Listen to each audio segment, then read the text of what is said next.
Reverendo Emílio Garofalo Neto. Fala, Guilherme, tudo bem, cara? Eu tô bem, e o senhor? Graças a Deus, tudo bem. Com menos Cara. frio do que você aí. Aqui tá mais tranquilo, mas tá um friozinho também. Cara, que coisa boa. Eu falei, sabe com quem hoje? Com o Niel, Ah, que bom. nosso amigo em comum. E ele falou que tá desconhecendo Caldas Novas, porque Caldas Novas geralmente é muito... Ó, tem que pegar uns livros aqui para Ah, colocar legal. para subir o celular. Aí. Pelo menos John foi isso Piper serve, né? nunca foi tão mal. John Piper nunca foi tão mal utilizado. E ele falou que tá desconhecendo Caldas Novas, por exemplo, porque lá tá um frio danado, cara. Olha que legal, deve estar E aí em perfeito pra aguinha Brasília não tá tão quente. frio assim. Não, tá frio, mas não tá que nem aí, você aí agasalhado e tal. Tô de camiseta, short, tá tranquilo. É isso aí. Irmãos queridos, esse é o reverendo Emílio Garofalo Neto, é pastor da igreja Semear, presbiteriana Semear, lá de Brasília. Eu queria, Emílio, que você contasse brevemente um pouquinho da sua história, de quem você é. Ah, legal, cara. Então, sou pastor, como você disse, aqui em Brasília, que é a cidade onde eu cresci. Eu fui criado aqui em Brasília mesmo. E tirando alguns anos de seminário, vivi aqui o tempo todo. Depois de morar fora um pouquinho, voltando do seminário, cresci na igreja presbiteriana, não me lembro de não ser cristão, sempre, pelo que eu me lembro, seguidor de Cristo. E aí, com esse desejo de ser pastor, depois que terminei faculdade, fui fazer seminário fora. Em 2011, voltei para o Brasil para começar a igreja que eu estou servindo até hoje, junto com outros irmãos que a gente juntos plantou essa igreja. E estou aí, servindo a Deus por meio de pastorear a igreja e alguns projetinhos extras aí também de escritas e coisinhas assim. Você é muito modesto, cara. Você fez o seu seminário no RTS? Isso, eu fiz. Primeiro eu estudei no Seminário Presbiteriano de Greenville, da Carolina do Sul, e depois no RTS, no Mississippi. Dois cursos diferentes, ficamos 7 anos lá. Ok, e lá você fez mestrado em Jackson? Isso, no Jackson foi doutorado. Eu fiz mestrado ok. em Greenville. Sabe quem falou muito bem de você quando esteve aqui conosco na IP Alpha? O reverendo Elias Medeiros. Eita, grande Elias, ele é uma figuraça. Ele veio pregar aqui numa conferência missionária que nós fizemos. Ai, Então, que ele gostoso. ficou 3 dias aqui com a gente, pregou, enfim. Ele pregou tipo sexta-noite, sábado-à-noite, domingo de manhã, domingo à noite, aquela coisa. E, cara, foi impressionante, assim, a igreja foi muito impactada, foi muito legal, foi muito legal. E aí ele falou muito bem de você, ele falou que você é um dos poucos que expõe a escritura com arte e beleza. Eita, ele é uma gracinha, e uma figuraça. E é uma impressão que eu também tenho, eu já falei isso para você algumas vezes. Acho que a sua homilia, a sua prédica é impressionante, cara. Então, Deus o agraciou com esse dom da pregação e nós, indiretamente, somos abençoados demais com os dons naturais que você recebeu por graça de Deus. Obrigado, meu irmão. Prazer servi-los e buscar servir bem sempre. Ô, Emílio, eu te convidei aqui, cara, para falar sobre esse tema porque você influenciou demais o meu pensamento teológico a respeito das coisas ordinárias da vida. Eu confesso que acho que a primeira vez que eu o ouvi citando Notas da Xícara Maluca, que é um livro do Andy Wilson. É isso? Isso, Do ele Nathan, mesmo, né? ele mesmo. Nathan. Nathan Wilson, ele mesmo. Isso, Eu me recordo de ouvi-lo, eu acho que não tinha uma tradução em português ainda. Eu acho que Não você tinha. fez uma tradução, alguma coisa assim, uma tradução Sim. de um trecho para falar num sermão, não foi isso? Sim, eu tive contato com esse livro antes dele sair em português mesmo. O próprio Felipe Sabino, da editora Monergismo, foi quem me sugeriu que eu lesse esse livro, e eu tive contato e fiquei realmente deslumbrado com aquele livro. E comecei a citar trechos em sermão, tradução minha, livre mesmo, pessoal. E depois é que ele veio sair em português, até tive o privilégio de fazer o prefácio para edição em português. É um livro que é muito querido mesmo. Eu sou fãzão do Nathan. Aí eu li o Notas da Xícara Maluca, fiquei impressionado. E daí depois saiu um outro livro que seria uma espécie de segundo volume, né? Que é o... Sim. Que é o Morrer de Tanto Viver. Isso, ele é uma espécie de continuação mesmo. Morrer de Isso. Tanto Viver também é um livraço, bom Cara, demais. Morrer de Tanto Viver é um livro, assim, revolucionário, cara. Revolucionário, Hum, revolucionário. Com isso, eu acho que a Monergismo lançou alguns outros livros, né? As Coisas da Terra, por exemplo. Eu sim. me lembro de ter lido As Coisas da Terra. Enfim, e isso forjou muito do que eu já pensava, mas eu não conseguia sedimentar ainda exatamente, que é o Entendo. valor das coisas visíveis, né? Então eu entendia toda aquela, porque você me conhece, sabe que eu sou dessa tradição mais caipiriana, então eu sempre valorizei muito essa dimensão visível da existência, né? A gente nunca foi Uhum. dualista e tal, mas eu não conseguia elevar os argumentos a, a um nível mais de sedimentação mais interessante, né? E quando eu vi esses autores, e você foi o cara que me apresentou a eles, eu fiquei assim, eu falei, cara, como que eu não tinha pensado em tudo isso dessa forma ainda? Então, eu queria tentar apresentar isso para a nossa Tá, audiência aqui de uma forma mais sistemática. legal. Então, vamos começar do início. Deus criou o mundo, certo? Sim, é o que ele nos diz. E esse mundo era bom? Não é Esse isso que mundo a era Escritura bom, fala? cara. A Escritura fala isso a cada dia de criação, e viu Deus que era bom. É interessante porque não é só quando a gente aparece em cena lá no sexto dia, né, que Deus fala que o mundo é bom. O mundo já é bom mesmo antes da gente aparecer no playground. Ele já era bonito. E sim, eu acho que como você falou bem, o Nathan Wilson, o Joe Rigney, que é o das Coisas da Terra, esses caras, eles foram muito bons em sistematizar, em articular isso que você disse, que é algo que a gente sente e que às vezes a gente fica até um pouquinho meio encabulado de sentir. A gente fica assim, puxa vida, será que eu devia tá tão apaixonado pelas coisas da Terra? Não nas coisas mundanas, mas as coisas boas que Deus fez. E eu acho que a gente deve começar pensando exatamente por aí, por esse aspecto criacional. É Uhum. impressionante mesmo, porque ontem mesmo eu estava dando aula para o pessoal no seminário aqui, virtualmente, e a gente falou um pouquinho sobre a diversidade da criação, né? Quando lá em Gênesis a descrição a cada dia, e Deus faz as aves e aparece um monte de ave, Deus faz peixe e aparece um monte de peixe, e répteis e tudo mais.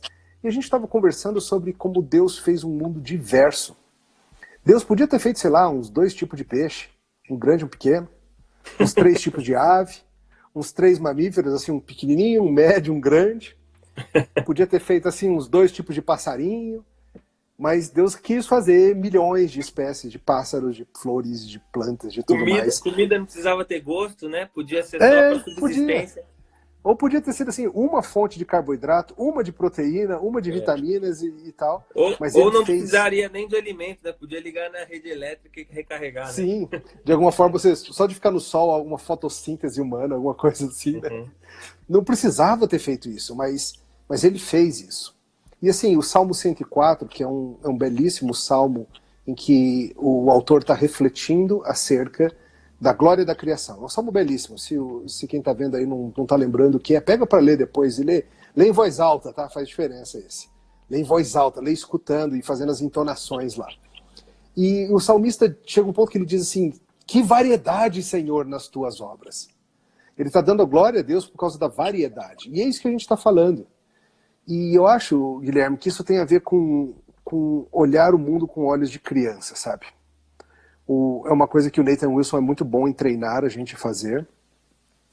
Você já viu criança olhando o mundo, né? A criancinha tá andando assim, a criança vê uma borboleta pela primeira vez, a criança fica chocada.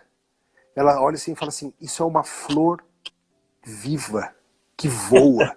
Sabe? Talvez fosse assim que uma criança descreveria uma borboleta, isso é uma flor viva voando e qualquer coisa assim. E crianças se espantam, crianças veem avião passando e ficam, para tudo para ficar vendo o avião passar, assim, e a gente parou de ficar chocado com essas coisas. Porque nós, teoricamente, viramos adultos e deixamos essas coisas de menino. Mas as coisas de menino que a gente precisa deixar não são essas. Eu acho que a gente precisa ter esse deslumbramento de saber ver as coisas gloriosas que Deus fez. É Deus não fez engraçado o que mundo só para Por favor, desculpa, pode continuar. só para utilidade, como você falou. Podia nos nutrir de outras formas. Ele quis dar deleite, ele quis dar variedade, ele quis dar beleza nessas coisas todas, né? Então, a beleza, a estética, as cores, os sabores, os prazeres, enfim, os deleites. é, então, é legítimo para um cristão a gente. Porque às vezes a gente se culpa, né? Por que eu gosto tanto de futebol, né? Por que eu gosto de tanto de 11 caras correndo atrás de uma mesma bola? Por que isso mexe comigo? Enfim. Será que eu não devia estar. Será que eu estou gastando essa 1 hora aqui de Netflix diário? Eu não deveria estar orando? Essa 1 hora não seria mais bem aproveitada se eu tivesse orando? Eu não estaria num exercício mais espiritual? Enfim.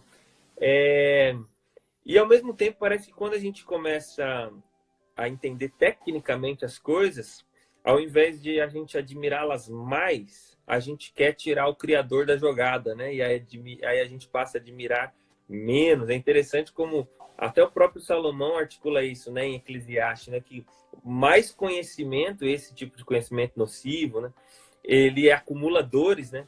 Então, se nós, por um lado, conseguimos entender, por exemplo, como a gravidade funciona, a gente deveria se encantar mais e não menos. Isso, e não menos, com certeza. Ou então, assim, a gente, por exemplo, entende mais hoje sobre como um bebê é formado no ventre. Isso deveria fazer a gente ficar mais chocado, não menos.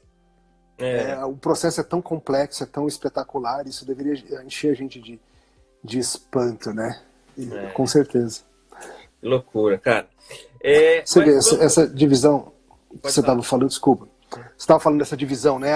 Puxa vida, será que eu devia estar vendo futebol, desfrutando de algo bom assim, em vez de estar orando? Porque a gente só tem essa dúvida porque a gente, infelizmente, comprou uma separação que não é bíblica de atividades que são espirituais e atividades que são carnais. E, na verdade, não é assim. Quer comais, quer bebais, façamos para a glória do Senhor. Isso fica muito claro quando a gente... 10:31, né? Olha só, tá tatuado isso aí? Tá tatuado tá no coração, né? É. Você vê, pensa num retiro de mocidade. A gente divide. Tem a parte espiritual. Oração, devocional, pregação, música. E tem a parte carnal, que é jogos, futebol, gincana, essas coisas. Tudo é espiritual.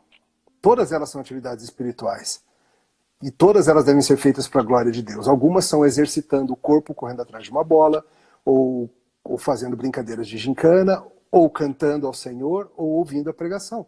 Todas são atividades espirituais. E a gente precisa estar atento a isso. Muito bom. Então, cara, Deus criou um mundo, como você definiu aí no começo, uma definição não técnica, é um playground. De certa forma, é um playground. Ou se a gente quiser ser mais calvinista, é o teatro da glória de Deus, né? O teatro da glória de Deus, né? O mundo é o teatro da glória de Deus, é onde ele exibe, né, a sua glória. Né? E você já pensou, Guilherme, que esse teatro dele, ele faz assim, vou contar uma história. Eu vou botar um monte de personagem nesse teatro aqui. E eu vou fazer o seguinte, eu vou criar umas bolas de gás em combustão, em fusão nuclear, incrivelmente grandes e quentes, e eu vou botá-las em distâncias inimaginavelmente longes, só para decorar o cenário. É isso. As estrelas são isso, são a decoração do cenário do amor de Deus por nós. E assim, quem pensa nisso, cara? Só eu. Tem uma...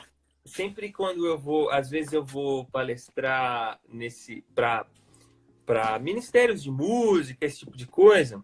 E uma das coisas que eu falo, cara, sempre, nesse sentido que você falou, é que a gente nunca pode... quer dizer, que é impossível você exagerar o esmero e o esforço para você fazer alguma coisa. Porque num mundo onde Deus exibe a sua glória de forma exponencial, é inadmissível que você faça alguma coisa menos do que o excelente que você consegue. Então, se você pode tocar em um nível e por falta de esmero você não consegue tocar naquele nível, você não consegue produzir naquele nível, você é uma ofensa a Deus. Porque, cara, Deus faz coisas extremamente trabalhosas e, do ponto de vista utilitarista, desnecessário, mas para embelezar a coisa. para Isso. embelezar a coisa. Então, às vezes a gente pensa assim, cara, por que eu vou colocar uma plantinha pequenininha ali do lado aquilo ali não vai ter sentido. Mas fazendo isso, a gente está manifestando a glória de Deus, né? Fazendo isso, a gente Perfeito. está manifestando a glória de Deus. Então, cara, vamos continuar então a nossa reflexão. Deus criou o mundo, a gente também fala que o ser humano arruinou as coisas. Pois é, cara, a culpa é nossa. Eu preciso te dizer, acho que todo mundo que está vendo aí já tem idade para saber, a culpa é nossa. A culpa não é das tartarugas marinhas e nem dos orangotangos, a culpa é nossa. Nossos pais, Adão e Eva, resolveram que iriam desobedecer ao Senhor e comer daquele fruto. E os resultados disso são esse mundo fraturado, né? A criação geme, Romanos 8, por causa da nossa escolha. O mundo sofre por causa do que a gente fez. E isso trouxe enormes consequências. Uma das consequências é a entrada da morte no mundo. Como Paulo explica em Romanos 5, né? Junto com o pecado entrou a morte. E assim vai acontecendo muita coisa estranha. Coisas que nunca aconteceriam, sofrimento, dores, tristezas e assim por diante, arruinaram o mundo. Mas eu acho que vale dizer que mesmo o mundo quebrado, caído, arruinado, ele não é algo totalmente destruído, né? Eu acho que é importante dizer isso, que às vezes os crentes olham para esse mundo caído e pensam assim, isso aqui sobrou nada, a gente tem que ignorar esse mundo aqui porque ele é caído. E não é o caso. Tem uma analogia que eu acho útil, quem usa muito ela é o pastor Vadislau Gomes, pelo menos eu ouvi dele primeiro, que ele diz o seguinte, é muito diferente você visitar um lixão da cidade e você visitar a ruína do Partenon em Atenas. Os dois não são o que foram, só que a ruína do Partenon é uma ruína de uma maravilha. O lixão é só o que foi rejeitado. Então esse mundo, ele é ruína sim, mas ele é ruína de maravilha.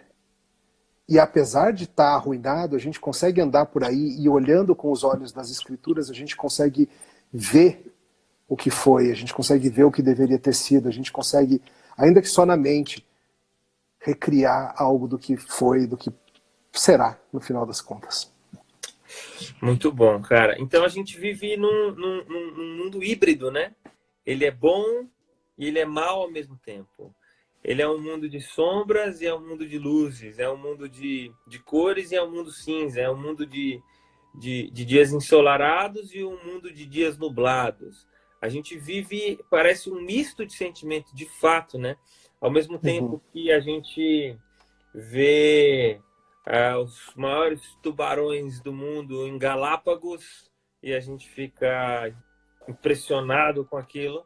Ao mesmo tempo, a gente vê um vírus que ninguém consegue enxergar e coloca nações inteiras de joelho. É verdade. Como que a gente... como que é uma postura cristã frente a um mundo que ao mesmo tempo que é bom, é ruim? Como que a gente tem que lidar com ele? Qual é a postura correta do cristão? Veja, eu creio que passa por, primeiro, esse entendimento que ele é complexo. Porque cristãos muitas vezes correm de admitir que ainda há bondade. Pela graça de Deus, a sua graça comum, como a gente costuma dizer, esse mundo não está arrebentado e destituído de glória, de bondade ou de beleza.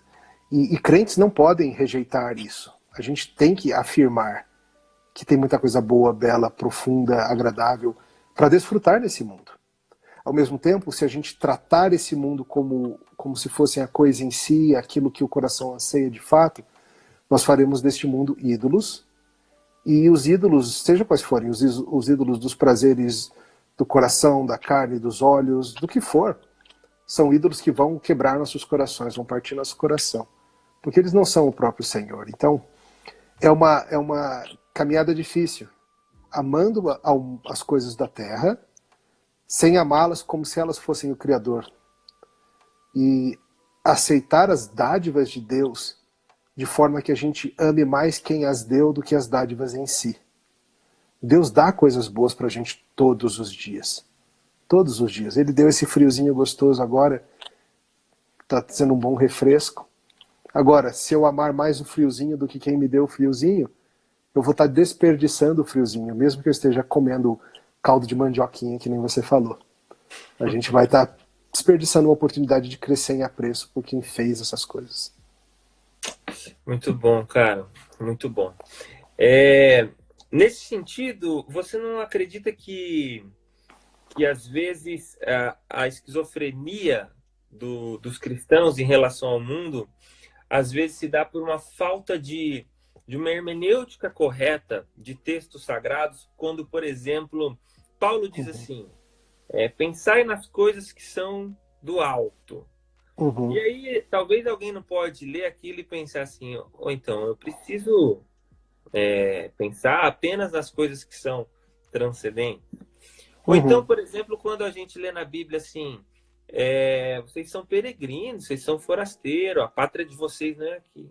E aí isso não pode trazer uma impressão de que talvez o apreço pelas coisas terrenas, ela é inimiga de Deus, nesse sentido. E por outro lado, você tem vários textos da Bíblia que fala, por exemplo, você vê lá em Babilônia, pessoal, lá na Babilônia, na terra estrangeira. Lá no exílio, né? Lá no exílio, poxa. Mais confinados do que a gente nessa época de pandemia. E aí Deus fala para eles, é o seguinte, se envolvam com as coisas aí da sociedade civil da Babilônia, inclusive orem por ela. Porque a paz de vocês depende da paz da Babilônia.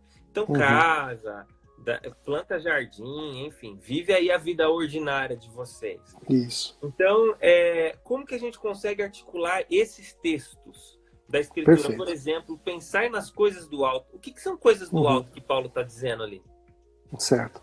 Eu acho que você está tocando num ponto muito importante, porque às vezes as pessoas fazem uma leitura apenas de um aspecto e ficam com essa coisa torta, esquizofrênica. Outro texto que as pessoas falam muito é o mundo jaz do maligno, o que eu quero com o mundo? Mas isso quer dizer então que o mundo é do diabo? Não, porque tem outro texto que diz, ao Senhor pertence a terra e tudo que nela há. Então a gente tem que juntar essas informações bíblicas todas para a gente conseguir criar uma teologia do nosso envolvimento cultural adequado. Eu acho que o caminho que você trouxe aí de Babilônia, ele ajuda. A turma lá em Babilônia era bem malvadinha com o povo do Senhor, eles falavam coisas como, ei, pega ali o violão, Guilherme, toca uma música lá do tempo de igreja. Salmo toca 34, lá. Né? Toca lá os hinos que você tocava na igreja pra gente ouvir aqui. E você assim, eu quero que minha mão seque antes que eu toque para vocês aqui, isso tudo. E Deus está falando assim, não, vocês têm que se envolver, vocês têm que viver aí. Pensar nas coisas do alto que a minha significa... língua, Salmo 34 diz que a minha língua se junta se apega ao paladar. Eu quero que a língua seque na boca em vez de cantar para vocês. Isso. Então veja, pensar nas coisas do alto, assim como outras passagens, significa que a gente não trata esse mundo como se ele fosse a coisa em si, ou a finalidade. Eu acho que uma forma boa de pensar é através de Salomão, através de Eclesiastes. Eclesiastes é um livro escrito pelo velho rei, provavelmente ainda para o final da vida dele, depois de ter servido bem ao Senhor por um tempo, depois de ter andado em caminhos idólatras por outro tempo. E é um livro em que ele está contando para a gente os resultados dos grandes experimentos que ele fez. Ele tentou de tudo. Ele tentou achar no conhecimento a satisfação para o coração. Ele tentou achar no poder, nos grandes projetos. Ele tentou achar no vinho, ele tentou achar nas mulheres, ele tentou achar em todo tipo de coisa. E ele está falando para a gente o seguinte, pessoal, tudo isso aí é correr atrás do vento. Em nenhum desses negócios da terra está a vida em si. E ele usa sempre a expressão assim, debaixo do sol, tudo é vaidade. Debaixo do sol é uma forma de se referir apenas a esse mundo aqui. Então, se você viver apenas nessa esfera aqui de influência, se você achar que a vida está nas coisas da terra, você só vai correr atrás do vento. Mas a solução para o livro de Eclesiastes é lembrar que existe algo que vem de acima do sol. Por isso que em vários momentos ali mesmo em Eclesiastes, Salomão diz coisas como, vai e bebe o teu vinho e come teu pão gostosamente. Nunca falte na tua vida o perfume, o óleo, sabe?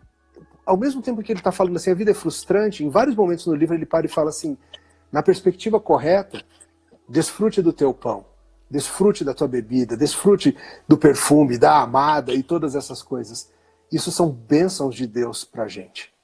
Então eu creio que a gente deve sempre pensar nas coisas do alto e lembrar que somos peregrinos, mas o peregrino é alguém que está indo. Eu acho que nesse ponto a nossa escatologia vai corrigir isso.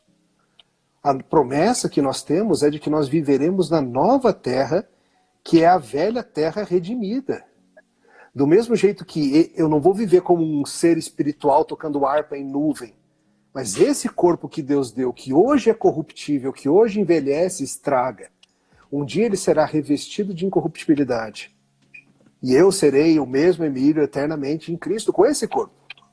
Da mesma forma, essa velha terra, ela vai ser restaurada, redimida e liberta de todo o cativeiro pelo qual ela geme hoje. Então nós somos peregrinos, sim, mas nós somos peregrinos rumo à nova terra que é essa aqui redimida. Então se a gente aprender a desfrutar corretamente desse mundo, não como o final, mas como coisas boas do caminho, a gente vai entender melhor aí essa relação toda. Muito bom, cara. E aí tem mais um capítulo nessa história, né? A gente falou que Deus criou as coisas, a gente falou que por conta do nosso pecado, da nossa desobediência, nós trouxemos a maldição e a miséria para a realidade. Inclusive tem um exemplo que acho que o Dr. Martin Lloyd Jones dizia,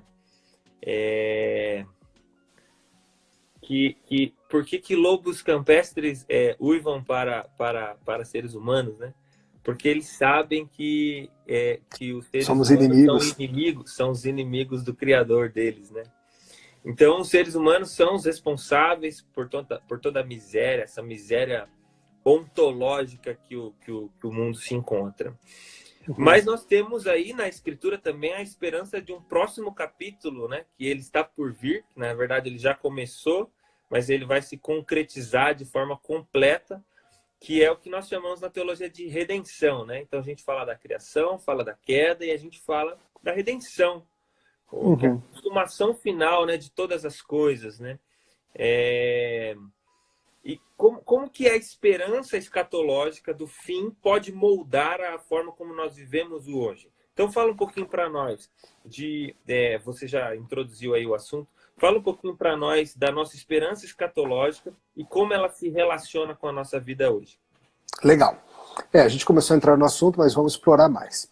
Lá em Romanos 8, o ouvinte aí pode pegar para ler direitinho depois, Paulo fala não somente que a criação está sofrendo, isso foi sujeita à vaidade por causa do pecado, mas ela fala que ela também aguarda a redenção dos filhos de Deus. Aguarda a revelação dos filhos de Deus.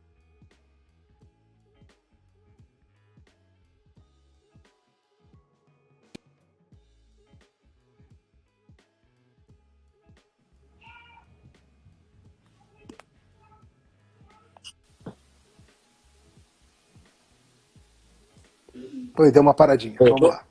Deu um problema. Voltou. Romanos 8 então, Romanos 8 diz que a criação está ansiosa pelo dia em que será revelado aquilo que nós seremos. Porque a ideia é que quando Cristo voltar e julgar o mal e matar a morte e todas as coisas lindas que ele vai fazer, uma das consequências é que a criação vai ser redimida. E é tão belo ver isso, por exemplo, nas profecias de Isaías. A profecia de Isaías fala, por exemplo, do rebento de Jessé, né? O descendente de Davi que viria, e a justiça seria o cinto do seu lombo, e ele vai estar cheio do Espírito do Senhor, e tantas coisas lindas que ele faz. E aí uma das coisas que é descrita lá é justamente o fato de que vai cessar a inimizade entre animais e entre homens e animais. Ele fala, por exemplo, a vaca e a ursa pastarão juntas. Pô, vaca e ursa não são amigas. Mas nesse momento, quando o conhecimento de Deus encher a terra como as águas cobrem o mar, a vaca e a ursa vão ficar amigas e os seus filhotinhos vão brincar juntos, bezerrinho e ursinho. Aí ela fala, por exemplo, que a criança de colo, pega aí uma criancinha, 2, 3 anos, vai poder meter a mão na toca da serpente lá, vai ter a cobra lá, a cascavel, vou brincar com a cascavel.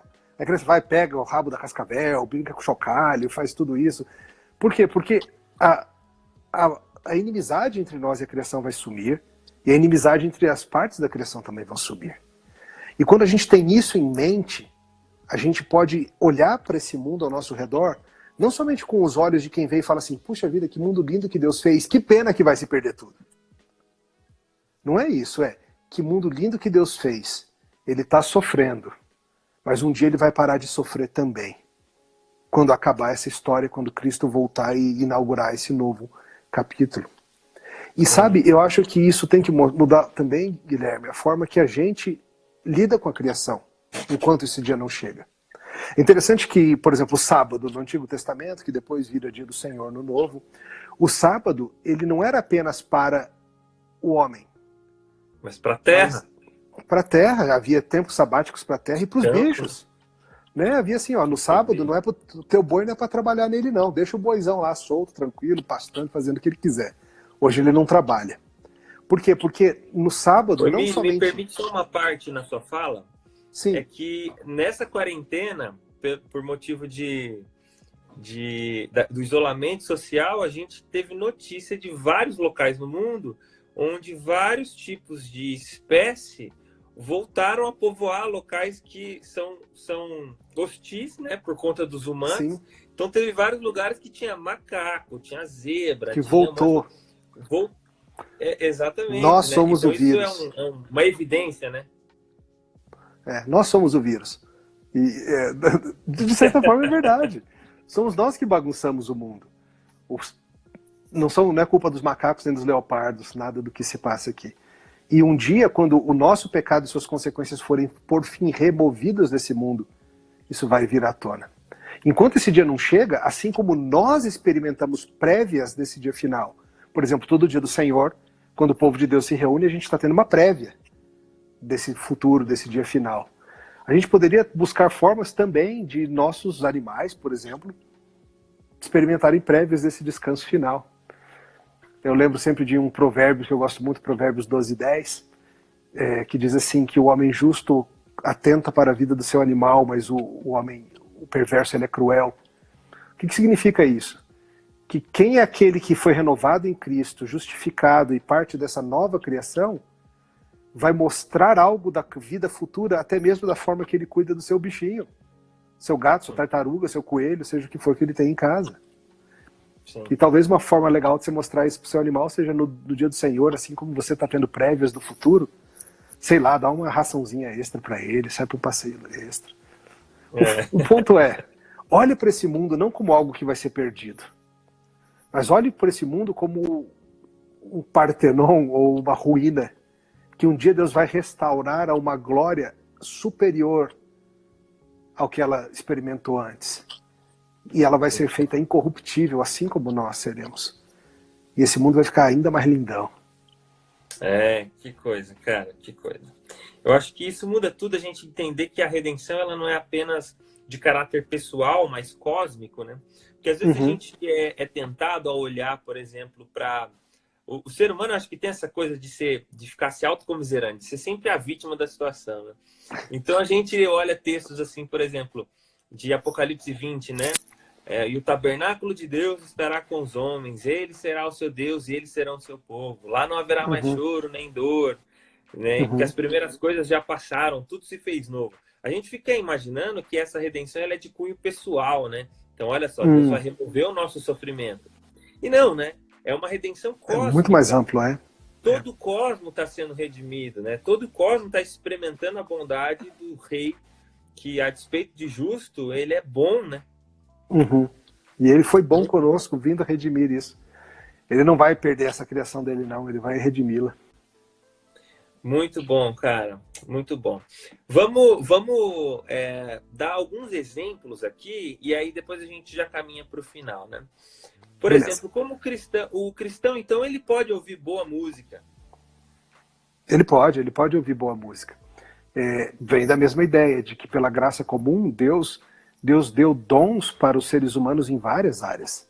A gente costuma ter menos problema com esses dons quando eles se tratam, por exemplo, de tecnologia. Nenhum cristão pensa assim, eu não vou comprar um iPhone porque o projetista é descrente. Ou nenhum cristão pensa assim, eu não vou pegar esse avião ou comprar esse automóvel, a não ser que eu tenha certeza que os projetistas, que os pilotos são crentes. Porque você sabe que Deus deu dons de pilotar e de projetar eletrônicos para as pessoas. E da mesma forma com arte também. Música, literatura, outras formas de arte, Deus dá capacidade artística para o ser humano. Isso não é um privilégio do crente, isso é parte de ser humano, ser imagem dele. Calvino tem uma fala muito boa nas Institutas, eu parafrasear um pouco, não sei de cor, mas ele fala dessa ideia de que o Espírito de Deus é a fonte de toda a verdade.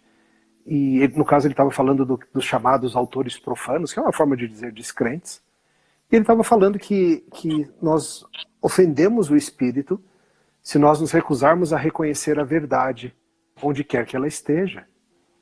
Então veja, descrentes, claro, um descrente não vai ser capaz de fazer uma música falando sobre a obra de Cristo, ou sobre o que é ter Cristo.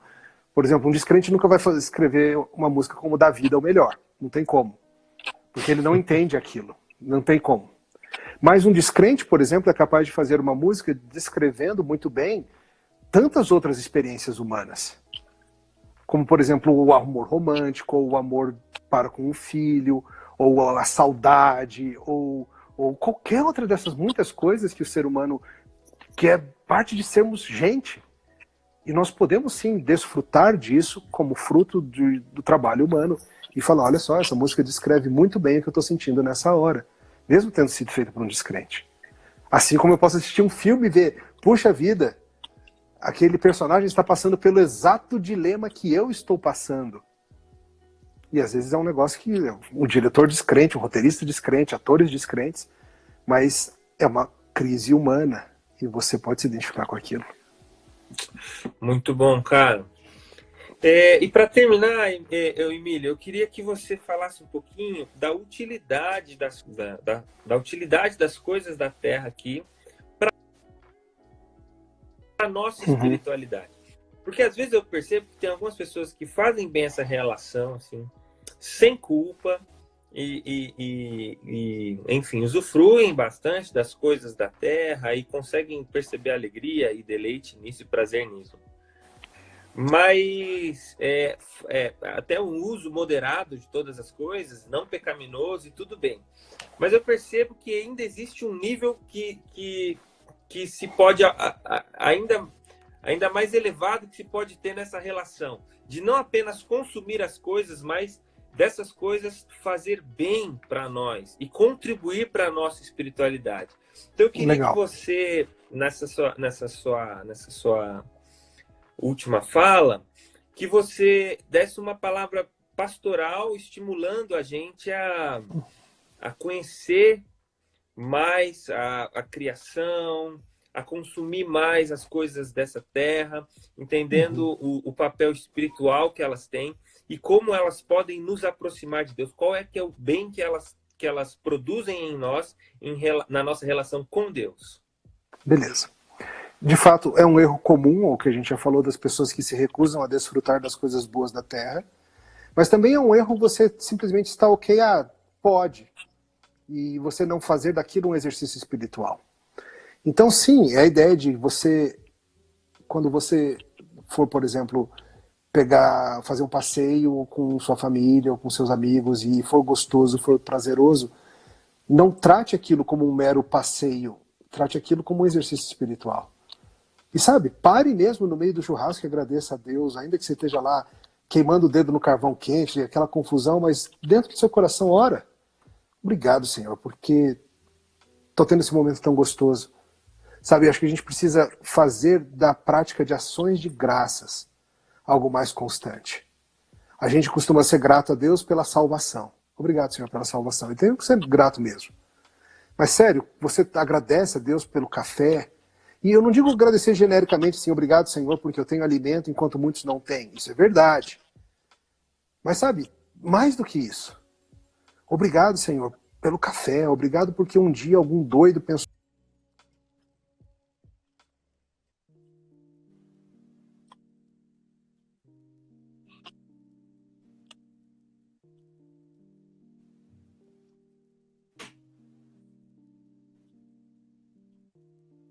Cara, eu não sei se foi só pra mim, mas travou. Você travou aqui, mano. E agora, tô aqui ainda? Pera aí. Mano, pera só um pouquinho. Acho que travou tudo aqui. Vamos voltar de novo. A gente estava falando do café. Obrigado. Do café. Vamos lá, falar do café de novo, Café, então. isso. Café merece. Tá. Não é só Com agradecer a certeza. Deus porque você tem café, mas é pensar, fazer o exercício de pensar. Sabe quando uma pessoa amada te dá um presente e você olha e fala assim, cara, isso aqui não foi só ela passou na loja e pegou qualquer coisa e me deu. Isso aqui foi pensado. Isso aqui foi planejado. Isso aqui foi adequado a quem eu sou, a quem eu gosto. Houve tempo e intencionalidade. As dádivas de Deus são todas assim, porque Ele nos ama acima de qualquer amor humano. Então o café é um exemplo disso. Deus criou essa frutinha e Deus um dia botou na cabeça de alguém pegar essa frutinha, torrá-la, secá-la e moê-la e jogar água quente em cima. E o que deu? O que deu é o seguinte, a civilização ocidental depende disso. Sem isso não tem produtividade, a gente fica estagnado. E sabe, quando você tomar seu café, seja grato a Deus por isso. Quando você estiver aí andando pela cidade, está cansado, aquele dia cheio, difícil, não sei o quê, você está andando, sua perna está doendo, quando você parou para agradecer, Senhor, obrigado pelos músculos da minha perna, obrigado porque eu tenho uma perna que funciona e me leva para vários lugares. Eu acho que em tempos de privação como que a gente está passando, a gente está sentindo falta de muita coisa. E muita coisa que a gente tomava como algo dado, tomava por certo, agora a gente está sentindo falta. A gente está sentindo falta porque a gente está vendo, puxa vida, como a vida era boa antes. E agora estamos tudo confinado, eu não posso nem ir na esquina, não posso fazer quase nada. Então, sabe, eu acho que no fundo é uma atitude de ações de graça constante. Nós temos a atitude de murmuração constante, essa vem fácil. Mas essa não contribui para o crescimento espiritual. A atitude de ações de graças é a que lembra que a gente tem muito melhor do que a gente merecia. E a gente precisa estar lembrando disso todos os dias. É parte do treinar o coração para servir bem. Muito bom, cara. Emílio, obrigado, cara, mais uma vez. Foi um Prazer, prazer cara. gigantesco. Para nós aqui, uma honra recebê-lo. E eu tenho certeza que muitas pessoas foram edificadas. Eu tive que desativar os comentários aqui, porque depois a gente vai deixar salva essa live. E é sempre uma prática nossa de desativar logo no começo. Hoje eu esqueci ele por uns minutos, mas a gente vai deixar ela salva para quem quiser acompanhar depois. Mas, cara, foi muito bom, muito elucidativo. Obrigado mais uma vez pela sua disposição. Eu já te falei algumas vezes que você é um cara dos que eu tenho mais orgulho de dizer que é meu amigo. Eu também, digo mesmo. Já comemos churrasco algumas vezes e tenho certeza que depois dessa pandemia aí virão algumas outras. Quero ir no Allianz contigo, hein? Opa, aí sim, hein? Vamos lá assistir o Todo-Poderoso Verdão. Prometo torcer pro Verdão, prometo. Não vou torcer contra. Tenho certeza. Vai ser muito bom. Meu irmão, abração, Guilherme. Deus obrigado abençoe, pela oportunidade. Viu demais você e sua casa. E fica com Deus, e vocês mano. também. Abraço. Até mais. Tchau.